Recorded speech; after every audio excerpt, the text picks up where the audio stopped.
Jim, how are the squad after the midweek game? Well, listen, the boys are a little bit of fatigue, obviously, setting in now because of the volume of games that have been coming. We've played Saturday, Wednesday now for a number of weeks, and obviously that's starting to take its toll.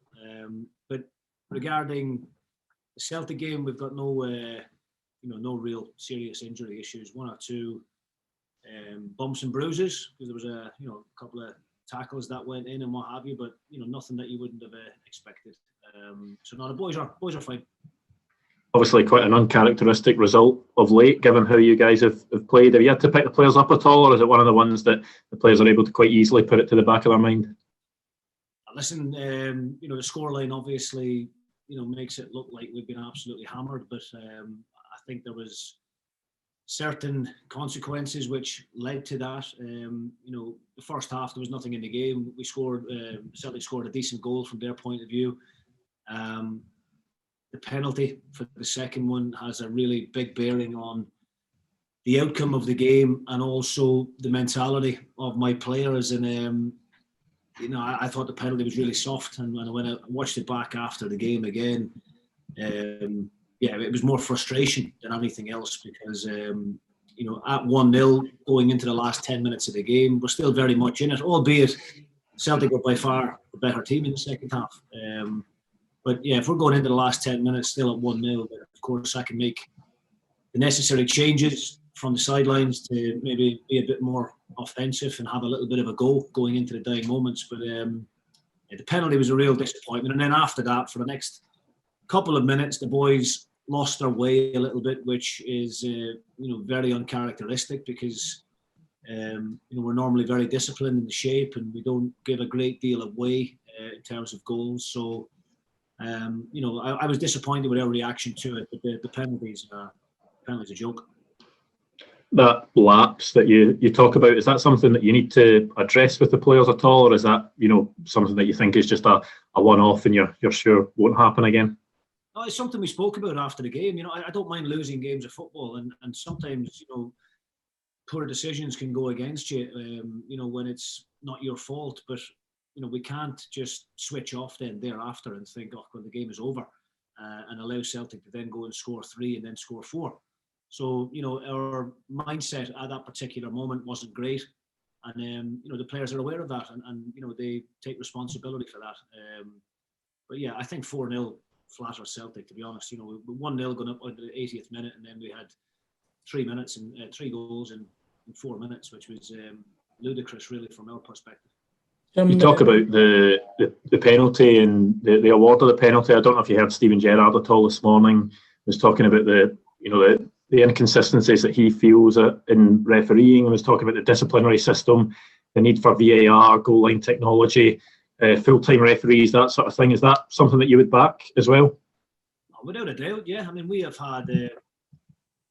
I came in for a bit of stick a few weeks ago because I was talking about the penalty situation, and certain teams don't get penalties given against them, and then other teams seem to get quite a number of penalties awarded. And yeah, I mean, I can only say what I see at the time, and that penalty on Wednesday night against Celtic was a really soft penalty. There was hardly anything in it. Ryan Flynn touches Greg Taylor's shoulder and then pulls away very quickly because he realizes what he's about to do. And then Greg Taylor's legs just fall from underneath him. I can understand players if they get tripped up or if there's a kick on the leg and you stumble and you fall over. I can't understand how players can fall over when someone touches their shoulder. And we had similar against Hibs 3 games ago. It seems to be certain individuals who are very good at it and very clever. And not every little bit of contact in the penalty area is a penalty.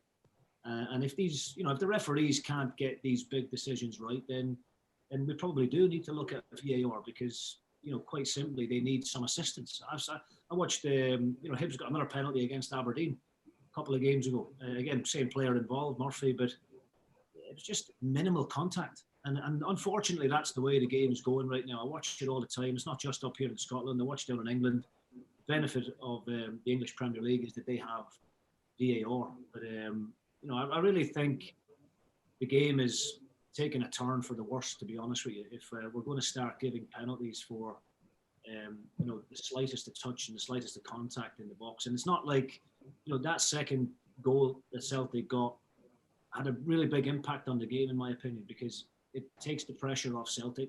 They can then slow the game down, and it also gives us an absolute mountain to climb. And the penalty award against Hibs as well was a huge turning point in the game as well. So look, we have had, I'm not sitting here, we had a penalty award to us against Motherwell, and it was a soft penalty.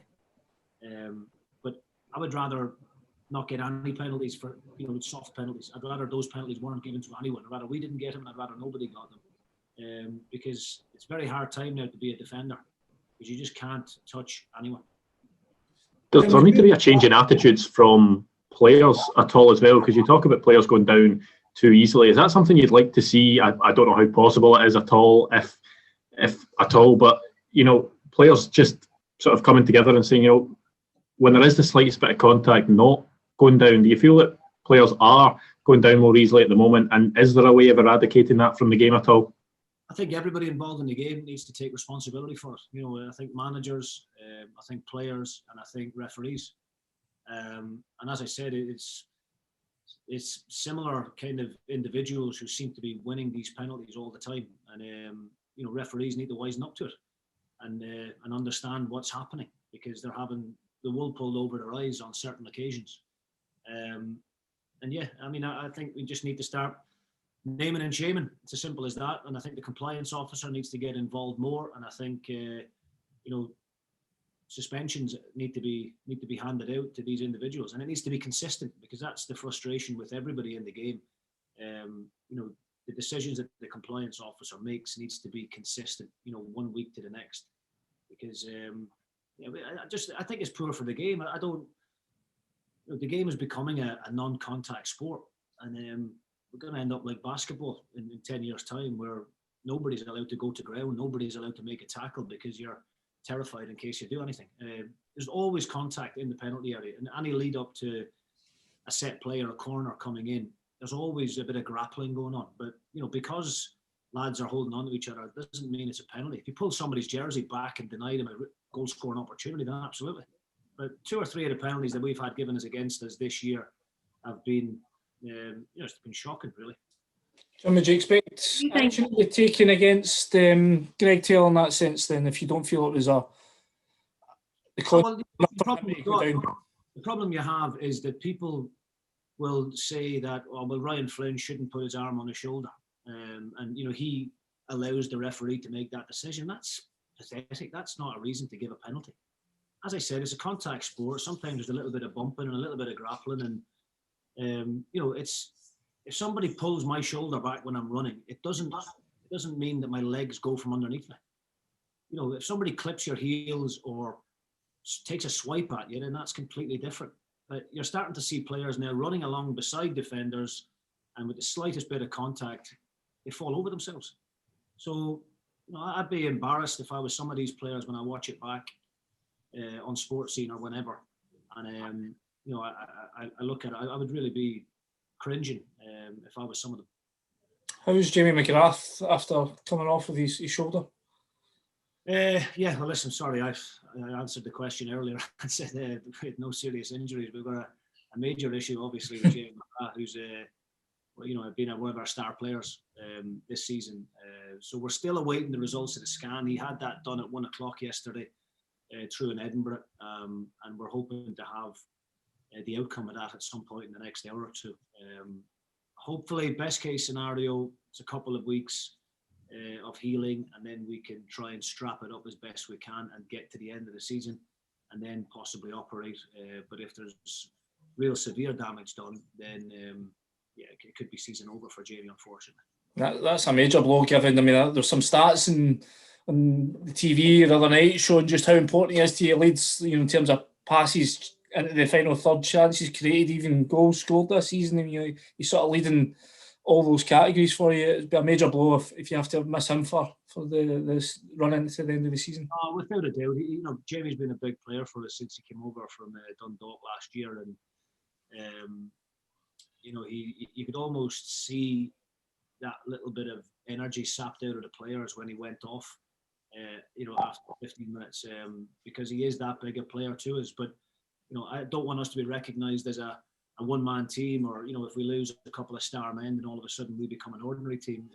That can't be the case. The players need to just accept that there's going to be injuries and suspensions to key players, and we all just need to step up to the plate, and it gives somebody else an opportunity in the team. But Jamie has been outstanding, and he's got a lot of plaudits, and there's a number of admirers out there as well who are keeping tabs on him, and we're very, very lucky to have him. And hopefully, this shoulder injury isn't as serious as feared.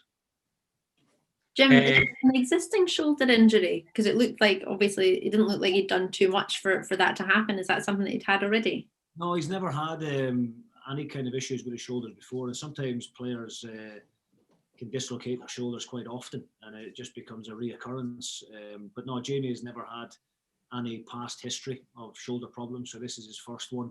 And the problem you then have as well, you run the risk if we bring him back too early and we, try and strap it up and get him back in a couple of weeks, then you run the risk of it popping out again. So we just need to be sensible with our approach to it. As much as I am desperate to get him back in the team because of how influential he is in terms, the way we play, I'm not going to be forcing him back to play, if it's going to be detrimental to his long-term health. So yeah, we'll balance it accordingly, and we'll have those conversations once we get the surgeries report back. We're talking about Kyle McAllister the other day. He was getting a little bit stronger in the amount of game time he could have. How close is he to sort of a full 90 minutes now, do you think? Yeah, I mean, McCall came on, played 75 obviously the other night when Jamie went off, and I'm trying to balance the squad as best I can throughout this month, because we don't want to have numerous injuries. The injuries that we've got at the moment, Dennis obviously the Achilles problem, Jamie now with the shoulder problem, and Eamon Brophy has obviously got a foot issue. Those three players, they're not necessarily injuries due to fatigue, and that's what we're trying to avoid. We're trying to avoid the fatigue injuries where you get the muscle tiredness and then the muscles tighten up, and then you run the risk of those hamstrings or groins or calves tearing, and that's what we're trying to avoid, and that's why I'm trying to utilise the squad as best I can. But the three injuries mentioned, there's not a great deal the sports science team can do about that. They are just they're just injuries that happen from time in football, and we've just been very unfortunate with that. How positive are you going into Saturday's game up at Pittodrie? Are you ready and raring to go? How are the boys feeling? Yeah, well, of course we want to make amends for what happened midweek, but we are in a decent run of form. We've won a number of games recently, and played really well. I mean, the game prior to Celtic, obviously against Kilmarnock, 2-0 out here, we were really comfortable and control that game for large periods. But we're going up to Aberdeen tomorrow, and they're a decent team, but Derek has got his own injury concerns, much like ourselves. So I think both of us will probably be feeling sorry for ourselves a little bit that we are losing some important players, but at the same time it gives other guys in the squad an opportunity. And Aberdeen have got a fantastic squad.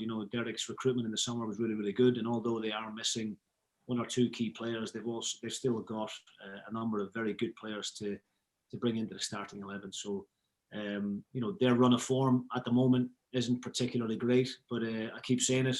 I just said to the players again this morning, all good runs need to come to an end, and all bad runs need to come to an end at some point as well. And we don't want the poor run of form that Aberdeen are on coming to an end against us tomorrow. Jim, you've had to... Go on, you go, Ben. Right, cheers. And just to go back on Eamon, Jim, what actually happened with him? Because he done press on Tuesday and seemed raring to go for the game, and then on the Wednesday, he's got a serious foot injury.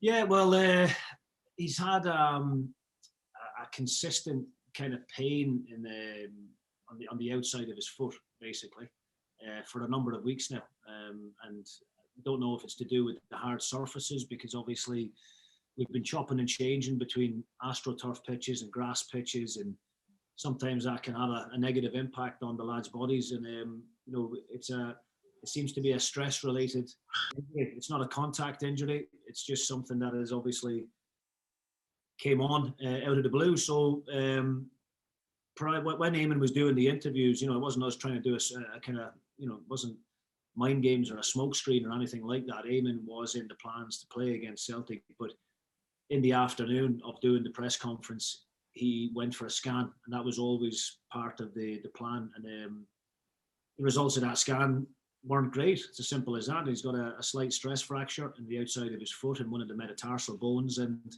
it was worse than we thought. And it just goes to show what a strong-minded person he is, because he's been trying to train and play with that issue going on in his foot. And I think it showed, if I'm being honest. I don't think he was firing on all cylinders. Obviously, fitness-wise, he wasn't where we would have liked him to be anyway, because he hadn't been playing a great deal of Kilmarnock prior to coming into ourselves. But we gave him the benefit of the doubt, and we just thought we'd get him up to speed and we'd get him fitter.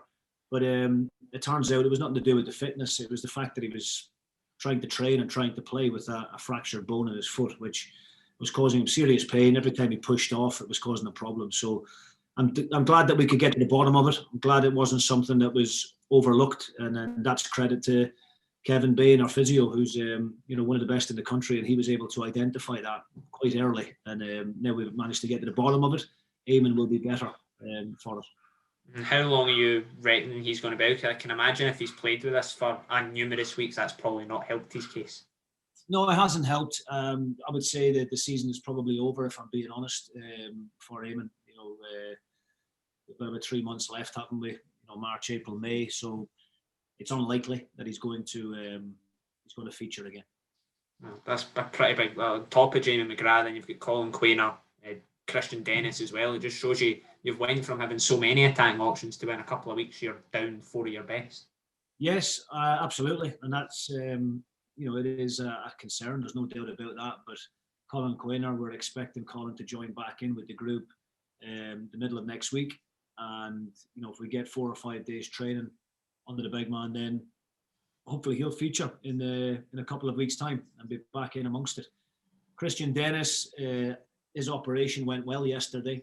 He had the Achilles problem, and his op went really well. And the surgeon is quite optimistic that we might get Deno back, kind of 6 weeks, which would be good. Which would mean that we'd see some of Christian at least before the season's out. But Jamie McGrath is probably the one right now that we're keeping our fingers crossed for, because if the scan comes back positively, then we might be able to get Jamie back into the team in a couple of weeks, which would be a real bonus, because the thought of losing him for the rest of the season is a hard one to swallow at the moment in time. Jim, just going back to tomorrow's game, you were unlucky to lose up at Pittodrie earlier in the season. It was a late goal. And you've had 2 positive results down in Paisley against the Dons since then. Are you going up there with the mindset to take all 3 points? Well, of course, we go into every game with that mindset, regardless of who we're playing. And our form, and our recent history against Aberdeen, certainly since I've been in as manager in the last 18 or 19 months, has been very, very good. Quite even, I would say. I think they've won a few and we've won a few, and there's been a couple of draws in there as well. So there's never been a great deal between the 2 teams. But it's always a difficult place to go to. There's no doubt about that. And as I said earlier, they've got a really good squad. Regardless of the players that they're missing, they've still got some really influential players in their team, the likes of Ferguson, the young lad Hornby is one I really like. I tried to get him myself 12 months ago when he was at Everton. I tried to get him on loan. So they've got players in their team that can still hurt you. Kennedy, Hayes, good experience at the back. Considine, Scottish international, top keeper in Joe Lewis. So although they're on a poor run of form, we're certainly not expecting an easy game. Aberdeen will be no doubt favourites in everyone's eyes because they're the home team. And they're the bigger club, but we're certainly looking forward to it. We're certainly not going up there with any kind of trepidation or anything like that. We're looking forward to it. We expect a bounce after Wednesday. We expect a reaction from the players, and hopefully we can get that clean sheet and get a couple of goals. Just finally, on that poor run of form the Dons are on, can you understand the pressure that Derek McInnes is under, given he's been so successful in his 8 years up there? Listen, we're all under pressure. That's just the nature of the beast, unfortunately. When you're winning games, you're the best thing since sliced bread, and then you lose 2 or 3, and all of a sudden, you're under threat, and that's just the way it is. I think, when Derek went into Aberdeen, I remember being here as a player, and they were down near the bottom end of the table. So I think the job that Derek's done since he's went in, I think is a good one, and I think he should be commended for the job that they've done. They've had 3rd and 4th place finishes, albeit people will say, well, that's where they should be finishing. I don't. They've got the 3rd biggest budget in the league, so they probably should be finishing 3rd in the table, if I'm being honest. But I think he's made Aberdeen consistent. They've always been a difficult team to break down, very well organised. And yeah, look, he's a good manager, good experienced manager, and obviously you don't like to see anyone under pressure, but that's just the way the game goes at the end of the day. I don't want to go up there feeling sorry for him and gift him 3 points. I'm going up there to try and win the game for my team, which is what anyone would expect, and what happens thereafter is not really my concern. Thanks, Jim. Excellent. Cheers, Jim. Good luck, Thanks, Jim. Thank you.